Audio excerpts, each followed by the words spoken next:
boleh hina jadi makaya lokaka ang hina bali ani mulai na tungangau na yang tin akhirnya ko di tisu ba wala normal ye pura-pura ba ala no igo rahim ngau na ba ala no igo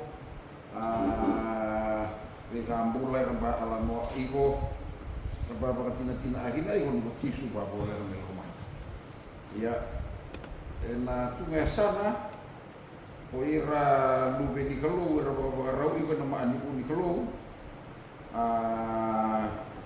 ira sasanga iku ngame rawan ira karo kinan rembula sasanga iku ngame rawan ira bi mukana numi rabi bolei rabi pakai lokaka iko eno kuno na la kuno maya kurang kita bagina iko miu mula au ko sarali ni lobu iko rawa na arna bin kuwa bin abali wa iko rawa na ngaunan yota bi aurahi ngaunan yota bi wasi na arna bin kuwa ulani ki amaro gina mi kita bagina iko takhalu tay bola kalau bina ka agi iko ibu ani alo abu kaya kasih buli lemu kaya na ungge ki enak au do ngaiti berani bi alamo iko na raman yota buli arna bini kuwa na kere kena ke rawan di long walna ubuta berani tungo tamasu pani au gere kena ke rani lambo tungo tamasu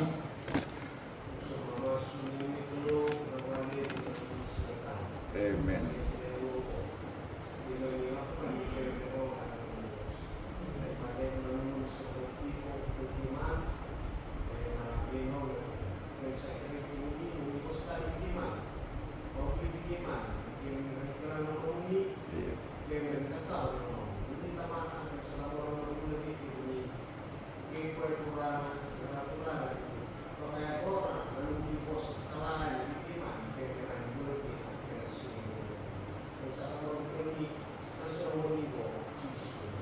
amen. Ota leson ini wili bolo masinambu na bula ulu ya, kena ulu anga iho nalakoyan ye. Nalakoyan ya on rei laho laho maya Israeli mai itspita kikenan. Ngau na kono. Right? Nanu mamerawan ni ho rabi anga ota leson ini buli na arana binikua. Niko wiliga aisea na wase olu sangabulu na ikinai ro sangabulu tunga ka iko kena ie bola abu nindo ngole tani kinai matau se kinai mawi do nangai rongo da entua na bosa mainda kumundo kabaka ongo na sala do mai lahu tunga kina ikini bola abu ko dai bakana numihia iko ni tunga ilau lahu lahu iko kay kau kay ni ko ngole ko nai lako ya kay pamenia ko mulai ngole nai maau se ko lai ngole nai mawi kay kay ko na kay rongo de tunga bosa mai toku muni kay mai ongo na sala do mai lago tunga kina right tau ana iko di bewasei na arna binihua na sala mo lago tunga kina na no mulago ya ni go oira Israeli alago ya ni mai itspita gi kenani na ngau na kon oira Israeli makawa ni go Israeli makaya lo tunga biro i go alago ya ni go era alago i go bina right mai na itspita makaya lo bura-bura na ibola-bola da hi kenani baka Roma lagi Jerusalem ibo na sala mo lago tunga kina na nomu lago ya nibo igo tunga leo ni lo ni ko bi uni lesu bo Roma your exodus okay au mo ame wili ka tunga ala noa ai ma ai ni ona raiwo o Mrs. White ena ini ko walu basa ngabulu ko ba kay lai bola ye nai bola ina el right ini ko walu basa ngabulu ko ala no agina o kaya on rai lago ko ira ama ai ranana magi iko ina lesu boga rua mai kena imbale ala ko yani ni be yala la timakawa ko rai Israeli mai tipita ikena ni Korea daba Korea iba agar-agar nga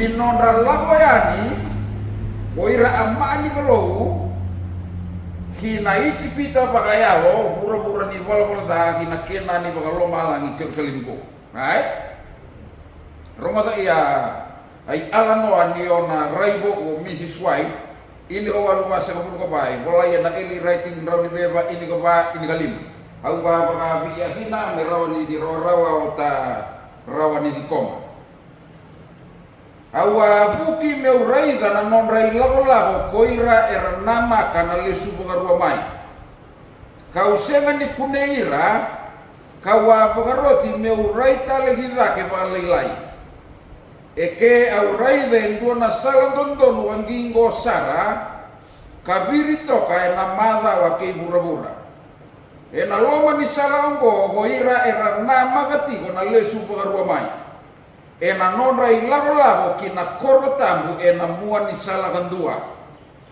entua na rara malebu kapag rara matagira ena itege bu ni nonra ilago kakaya beya na yang ilo sinioya na kadi ena loma nimbongi the midnight cry na rara maongo me baga rara mataka na nonra ilago me kakua ni tarambe keba kamera baga na mata tiko ngabe chisu o koya galiu tagira tiko era na yadon bula ena korotamu ia baga sauri sara eso era saoda yalo lailai wele kabango leitani kanda tubu kakaya ni ruiyawa na koro e baga yalo nganga tagira o chisu kaya lo pagira ena rarama kena yuku kunilingana mata usanda undina karakai lo pagamai aleluya eso era senga ni kawaita kakadagita kana rarama kakauti ratikomai kakaya ni senga ni mai buana klo sabiu tira na rarama kalaibi ratu enam buto da katarambe gasenga beira o chisu ke na nona itobo ke na nona inaki halutum romuyani ena salada ke bura-bura muto baka sauri ke mami rongoda nan domo ni kalau me bakana waye bunga ni tukuna mai na singa ke na yawa ni nona lago mai o chisu karisto o ira na yalo dondonu nan dua nan rau basa ngabulu kabana undolu na kenra wili era rongoda ka kilana domo ia wira na talain renre era nanuma ni domo ni kuru ke na une au baka ni ko bara rongoda ba maabe ko ala nokon maanyo na raibo o Mrs. White ena ini ko walu basa ngabul ko ba tiba kinoge tungai laho ay lago ko naon rai lago iko koira ama era nana maki ko na lesu ka rumai kaya totono ka na sala kay kiko sana kaya eka bu agina lago e tumarara malem kaya ona da ngilosi kori rama nikali ena loma ni bongi ngau na lava maya romo hina kadi ena loma ni bongi the midnight cry ini ko walu wasa ngabul ko ba kay sarama okay lago ni bala ko lago kay okay ako chisu eliu agibira iko yena omoni sala ko na sora bawoda eso era ba sorogoso eso era ba gaya ni makani rarama mai bege halo kay obole so era ba romo kay buru-buru ba subaki ya kay okay tuwa ka na igumu ira kai rongoda tomo ni kalau me bakana waye bunga watakila kai obola mai beira singa ga na yawe na lesu mai no chisu karisto ni romo mai atomo kona kai obola ka ni alanoa o ira na dona rau basa na buga bana ndo ira rongoda tomo ira hila oira ama alain renre makani ira kai obola oira tomo ngani huru ke na raba ke na une tumbara ni nga panay alam no ko na ba oso ay lago ba basi kay ruway gumuhum ama okay Ebitaka ki araw ni ba umikay na alam no iya. Kaya maay. The Advent people of God, the Seventh-day Adventist people, had a journey and a movement. Alo ni kami nila sumaga Romay, kung ray kumukum ama na maki ko nila sumaga Romay, tunga ikaw ray oso-oso movement. Tao na numa, ngaw na awyabu ginalo ni kami makani awyabu mitunga loo, maawyabu mitunga movement. Okay? Seventh-day Adventist people had a journey or a movement. Nalako yan ni Bo. Right? Ba igi iko nilako ko no iko ni kuwa. Nanuma iko kon. Kaya lay lako saraba iko Mrs. White na 1844 sa lako iko nga iya. Iyo o ba kalonga ani ko ba igi nilako iya. Okay? Kaya nakaruan ni atiba na alanokon. The way was straight and very narrow. Omonisala ito tonu, ia kiko sana. Kiko. Tunga biro na ibola kay alano ahino kaya, na inakulaw ko ng balaya babay tumangaw na, merambala ko mga ibi-ibi na rambalay-lay sal. Kikon sal. Isobe ira ba, ekabu meralumaaw na inregen-regen. Kaya balay ni Mariki ko sala, eso akako ki andrewe ko ba akekia batotomu melubatayake. Self. Greatest battle ever fought is the battle of self. Na pride, toka-toka ng bula. Na wrong habits. A habit, so ay wala-wala ng bula ki apaka maaw akinikia kinanimbalay lasabe ki apaka ibesa wa habit ko na meota character. Wrong habits. So wala nimbula lagi apakah maaw akinihiya. Maka ni tom, maka ni kare. Na ilako-lako na salaki ko yang batotono meraluba ani may kon. Raraman ang promisay kay kau kaya na isoy wala lagi atau aor warawal ukina. Common sin. Kona banatotono merawani amba tanaan. Biki amba nakakahina.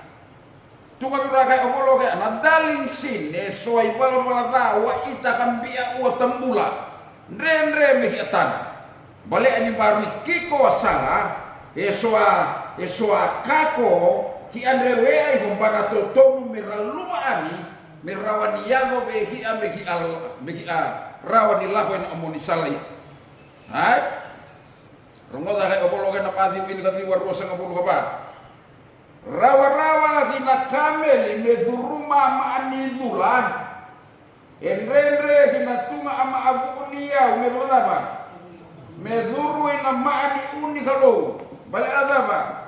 The rich man is only full of himself. Ora ama abu unia wesi nangau nambula nakangay balik kia. Kaya bolo kaya rawa-rawa buana camel. It is easy for a camel to go through the eye of the needle. Tahu kan ibu katawa kita tormoda. A camel iko kaya la talilebo tahu makanga ahi na ko lawaka. Ndre me kau mai tunga talini wakalemu ko na me kai mai burma hina tunga maani zula. Ndre ya ale ya wa na alano ay tunga sogi ya tahu lako bakalebu na okalawe lomba. Kaya kaya beira mai Israeli abe koro auto wa iwa ke nambai kai tau iwa ke nama ama era iwa ama alelem na loma ni ama alelem ko na kai tau iwa birugi na so etunga ama alailai ama alem wara ni furuhi na lori ama alailai ra ni furunga hina ama kai oboli na kende alano ko ra tiu ni ramba tau la mai ni ra ka ama yon ra kamel ni rewe ama yon ra kako nimba soma ama alebu oira kai taula ko mai mera kai tau tolama oira lama ama alailai raba oka ko na tiu the eye of the needle ko na kina ama anizula kai oboli na kana alam no di bataula ko mai soma ama alebu raba kai tau tolama ko lama ama alailai Karba kai tau zakaba ramba kai tau luba au doa kakola ba kotoga iko maya kameli iramba kai tau sangaya meraba duruma kameli ena lomani ma ala ilaikon kai obolo gaya irawa mera kameli nimba luba na kako mera duruma gala ma kon kona kinapu na obolo kina ibol abu irawa bwana kameli me duruma na daba. It is easy for a camel to go through the eye of a needle, then for a rich man to enter into the kingdom of God. The rich man is only full of himself. Abu niau si nai ngai nakai embalik ya. Right? Kau ni bagasama kia rawa mai nai alam no iya. Iya alam no agi ko bai. Ai alam no ni ona raibo o Mrs. White ai ma ai ni raibo u e tiba ko Mrs. White na ini ko walu basa ng bulu baba ni tiba ko ya on rai lago amma ni kalu ina horbo lepa kai aso iko na lago kona ko chisu e kai bai lago iko ake na tahundra muria rarama e na loma ni lago yo balai rua ke na wase e soa ramba lai soro ramba suka kai burabura kai oboli hoire ramba kamuria i gora muma oi bana lago ya kai romoda tomo ni kalau ni obola vera singa kai na ngauna na pasi ko mai gino chisu na lisu ko rumai o batu ma ha o ka olu ni makana no ki omi kata ni ala no ya. Jesus leads and supervises the way. Oboli ko na ala no ina rai lago ya ko chisu wa ma ai ko na lago ya. O kaya mi roi supervise agina i ko lago ya chisu. Maka ni lago kete ko nga. E tina nila ibasi ka denre ke na soro ke na ka au ya, but Christ was leading the way. Ko na tunga ka bi ko ka agina ala no ya. Hene kapa a great light began their journey. Oboli ko ni tunga raramalehu mai ege bu ni laho iya. Kay oboli rarama iya makani ikoy mata ma ikoy muli. Kilo kay baka sama akin ikoy alano ya. Pa tunga kahu. Bale aya. Kay ko ara dinan ni ikoy mata. Asa ba na ikoy muli. Ati-ati. Kay obola kani alanoa rarama ya ibu mai muri medina ba on rasal kene bal-bal ko ya lawa ko ya lawa ibu mai lawa mani rarama tunga rarama le ko kala kadi na loma nimbong ya kena rarama ko ke ya ege bu ni on rai lawa ibu hum ama aya 1844 rongo kina na kadi loma nimbong ila bal apa kalau di kami kayak gabungan nak ingin wal puasa ngomong apa? Kau orang jelas kalau apa amaan kalau gue nama adik gue kalau. Kena kelima.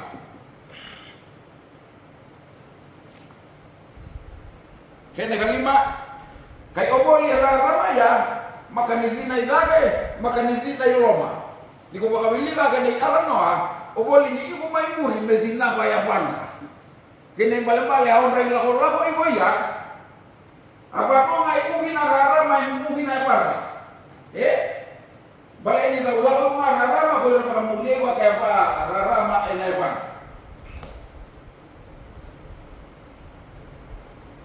kene bali ai lagu ego puna ini ko walu basa ngabulu pa bera amani ko lo ina khoro aku kona ai lagu ngani muria na raram muria na raram kene bali ata igo yo mutwale bilo ai laho ngani muri rarama ke baba siga mai tunga rarama masulakina vekea kalau baka aronga kalau ni batina baka bola amu atau na rarama ni provisali osogina de laho ho igo uwe na lo ya na nama ke na mali uni kalau oi ko makani muri ko rarama kene kauno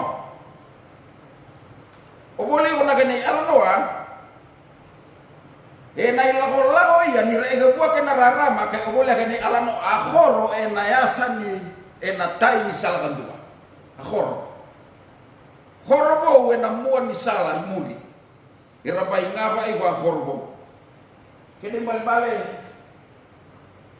maka dia mau kay baka ya kau mo ilako ya mo pakati agina iko ilako ya namuan ilako ya apa nakoro wo ila na bidal nga ngau nambao ibu kabe alano iko ruale angani lo ni kabe u kasare be tu kabe ruwa are batono iko tay ilako batono iko tay ilako ya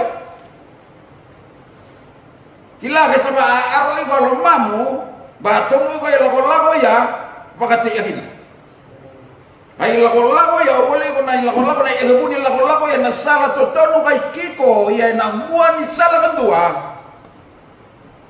kay boleh na kay alam no ni ba ibu ginahor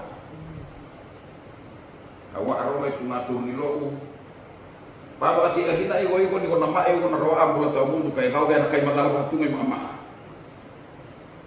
kona makali kay madala mama ni ko ba ti agina bakti agina mumbula wakati agina na ngau na nawa agina ilako ya ko iko nambasi ka na korbo balik ko tisu ba may takabo ya rata niyo mo baka mulai gina mo baka ruka molewena korbo kon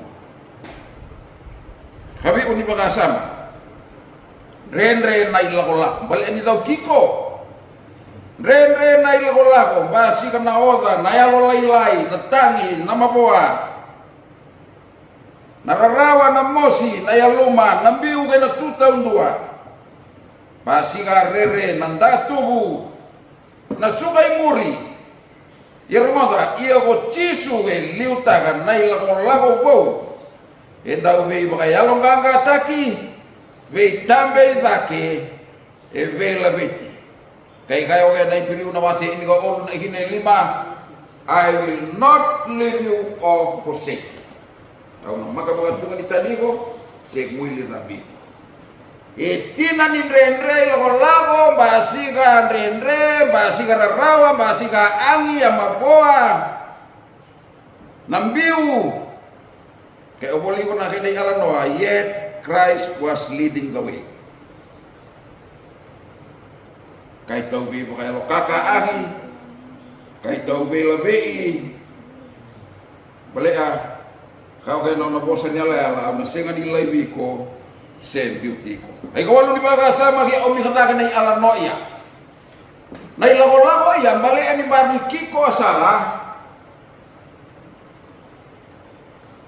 kay balago ay ilago-lago kay oboli ba basi ka baka titile basi ka yalo-yalo kailang akan rin alano ko na Israel may sipita kikenan balay basi ka awase-wase tungay nre ma tungakan ni wase-wase andre ko kora tungay ko ba kawan ni be alay basi ka awase-wase na ilago-lago ya oboli akan ni alano some had denied the light and declare it is not from God. So ang auna ni kaya ko ba kay sa pasokole ni lo ni basi ka tagay suara rama suara obola ba makan kay rama may bege kalo. So ang auna ni ba kaway uugor ba obola ko ba tungaan ya rama kon. Kona ay alano au zoko kona saraba igwara maramaya nga ini ko walu ba sa ngabulo ba. Kay ko kaya so ba tagay kinararama kara obola ni sa senga ni rama may buana kalo. So relevela iba ilago-lago ya relewa unga ora ilago-lago. Ya, maka liba kay Israel. Tadi wani makasama ki omi kata kay alano may na eli writing. Eso bale aonra dokara rama kay na alain rendre hina sa beauty rana rama. Light has been withdrawn.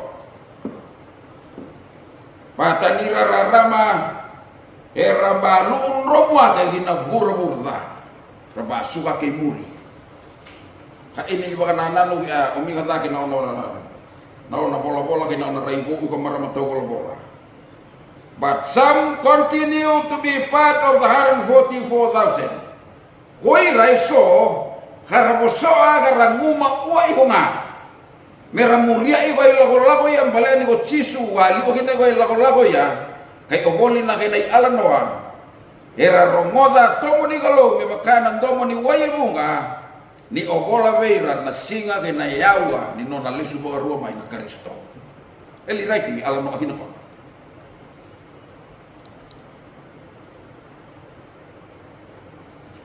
lesoni na bula olu ya. Baka nanumigia iko na ondra ilako na lako yani ondra ilako a Israeli mai itspita kibei kenani na banua ya lataki lebu andre raso aba lebu akani bei baka obulei basi kai lebu awa baka baua lebu ondra sukai muri lebu ondra complain lebu ondra baka obulei hello lebu mae na ilako kona lebu awase kena tu yalo lebu ngabira lesoni yerbulida tunga kena wasi lebu alamu sese na bei mani uwa bulikon yermoda yet the journey reached Canaan. Itina ni lebu akande ndera so aba Israeli lebu ondra posa guru lebu lesoni rabu bulini kina ba khawwa lebu maina ilako kona lebu complain lebu kadha ya ko ina ilako kona kay oboli akani ala noa ay ilako kona makai ya ko ngai bi kenani bale alaba bale ako chisu maturuoni singa chisu maturu ko akan ko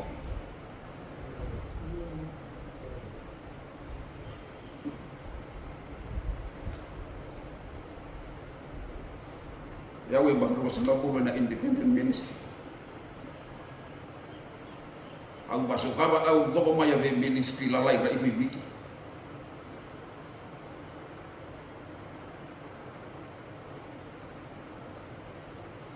ang babuli darawa tunga ila ola mahasiba kalau na ni ono basa ko ba na ila ola ko masih lagi nandere oboli nong rai lako Israel era sanga pulau tolu ramai bale ana ora baka tuitile lewa ora baka obole halo lewa komple lewa bosa kudugu bala ya gopo mai tunga ngau na ba kaya halo we Moses baka igi me ubaru saira kubu ama alai ndere ya uno kay makabasi ka gina biro tunga kawa may naumu makali mera okma kay ka Moses yung boko da kuna ibola nimbula pero mula ako rasile kuna kawa ni ama alay rende iya na lebu ni sakudani lako kona kay oboli na kenay alanoa. In the end, they reach Canaan. Balik apa? Balik ako chisu nga maturuo iko di singa. O chisu maturuo ka wakai ni bo.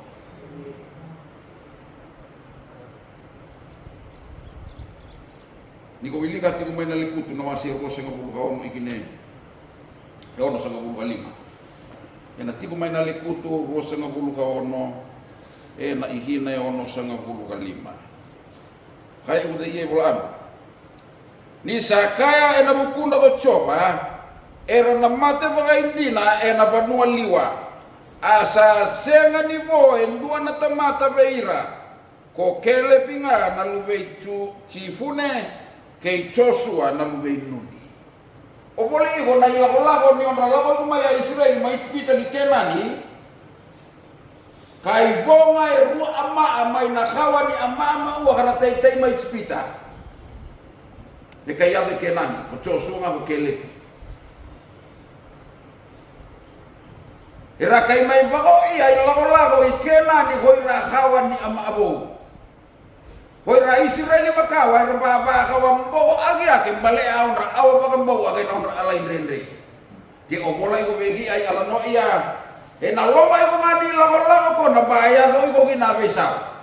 Ya ko kinabisa. Kaya ipol amu. Tahu ramatu ana nong isala bahtura. Dia lako mai itu ama awale na kay bada. Na kay susun ka kini. Na ilako ko na hoira ratay tay may spita mera lako Kenani hoira audo ko kawani ama ko na kay oboli akene alanoa Ira kai makan ya kenani. Tunga kane waselebur alam busese ungai na be mani u makai deni. Tunga kane waselebur pakan usai an yake bale on au pakan bawa kane on alain rendre. Koco suanga bagi kele pe duka yalo tina. Pa akhirna khawan amma abu wira Israel. Khawan di Israel ibu wira kai pakau iya ilo lah kon. Pa pakati akina be ki a. Amba lawa rumah ibu tunga ngau nani bisa. He? Tunga ngau nani bisa. Lai lago ni omoni sala ya na muoni sala kan tua ba iko kina na korbo na korotam. Ia nai lago ya. Heba makan iki alewa baka maawa o tambula meki baka muria baka muri karisto nai lago ya. Ia na baka welenga na be ku ni sala na be olo ni sala ia na tai iko. Ia na lago hoina. Kung amma ai ke oboli iko na rongoda tomo ni kalu ya obola beira singa na yawa ni nona lesu ko arwa mai ko tisu karisto. Mai ni kornita na masi ini na ini katunga. Na kaka na sa ya do beira kono beira Israeli. Sa mo lenga me da babuli ki na ikenda sa ya go ikenda na ibakatao tiotini ngauna. Beira Israeli matunga on ralagoyani mai chipita ki kenani. Raraman yang provisai ba alam no akina begi bolai na eli writing rani beba ini ka ba ini kalima. Raibo na ini ka walu ba sanga bulu ka ba. O misi suai ke sarabo ya yalo kena yalo amma ai lago iko kena ni bo nana maki iko na lesu ko roma kene alam no ke ba ka mulia be ba malu kon kai oboli iko na kene uku ka au no nga yalo be Israel na on rai lago Korea boleh umame baka politiki a Israel baka yalo ki apa ambula na yoti ni daba yoti ni ngauna he tau ya ko be Israel baka tuitile na ngauna pa kai senga to baka tuitile le lo ni gobi he tau ya ko be Israel au baka mboga ba kai le bunga begi ale ni lo na ni ngauna iya ke le wa do karara ma be Israel na ngauna kona ba kai le bunga ngana yo ni ngauna iya ia kore na le soni nga mai ni ela ibu wa ba ka politiki a meronia ba mi ai hinga le sunga hina ki akai masula kina be ka kalau merawani arau tambula ba rawa kina tambula megi amanga yang malu mo kana alai rora mi ba muria ngararam bali adaba bali ako cisu wa turu o mata misinga turu buka waka ikuni bomo o iyo ida ta igini bola ambu wase ono na Aisea ihina ini kaono Aisea wase ono na igina ini kaono kade bolabu sakaya mga coba do tuwa na sala ka pagararay kataronga na ilago makawa sa ebay na sala binaka iyan daw mailago nga kina daw na kunea kina na bagademo ni alamundo boleh ko sa iyo kaya do tuwa na sala ka pagararay ilani kita ulah na tunga omo ni sala ili buah kena baso ni sala ko kaya ngoli he ko kaya lay ngoli ke lay so de alge ya na ilago ya ina lebo ba baso ni sala era na bamba siga mai na ilago ya kay kada ya profita tunga na sala ka bagaray taronga nga na ilago makawa sai be na sala binaka do mai lago ngakina do na kune akina na baga dengu ni daba ni rondo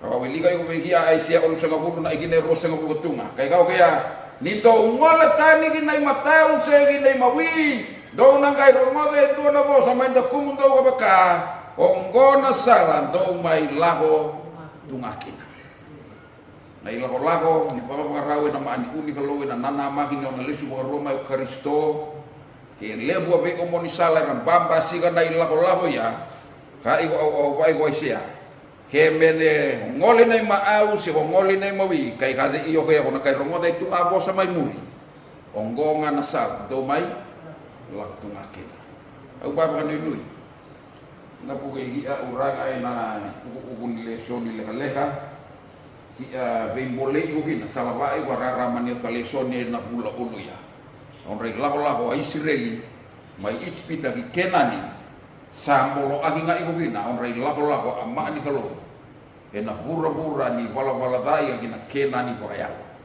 kina khor ni kalo aku masuk ni naba kalau agini dia urangan nararaman di lesoni na arana bin kuah aku mana kerja kena rawan ni lolo wala ngauluta merawan ni tunga otomasu mami bakalesia be mewa baka bina kalibusara ni rawan ni mewa baka nanumi mami biro kan boleh mami na uhu ni laho membali ira maani kalau karena nama hiwe na mewa baka baka rai mai balabu iko maya laho mami baba kan bawa ni bale kale kasara mewa mai lewa be basonga ni omoni sala mami bango legu hina lewa kaya tu iko na olo ni omoni sala ia mami lehuele iko hina ranga mami yalore mi ubakan nama ahi nama ai mami hina lomai mami na ilaho hina korbo mami huwa ni wele uwe na be kaya tu uwe na bura mami iko hina enam bulan ni loma oga agini bura ena kena bulan ena kena obo na kena yawe na kena balabala alo re uranga mi ubakan nama agini mami mi ubakan nama akelo mami kena lomai mami ena ilaho ena omoni sala kiko ia ena udu ni sala ba ho kina khorbo khoromi umba ba ro kina umi be mami mi ubakain rai mami dakan lomai mami tunga dakan ni be bakain rai mami ba kau ani mai 6 bulan ni wele 6 bulan ni mote bakayaro baka boy ay mami mbula we sau age ay baka raw ni we mami rai kina mami baka sang baka sina imami na mi khawa raw ni yazo me mami bakila khawa ni mewelo abu ni arawe mami mbula bilingi mami aga 6 bulan ni masu 6 bulan ni wili bola kina lolo na dakan ni kau loko Pauzi mami ba ay nami ulo loma bakay sulu agini mami na isulu ni mbula mami bakay sulu rawan ni bera ni mi ulo kumai mi ba maso na baka binabinakay na bukoy chisu na ibang mbula amen.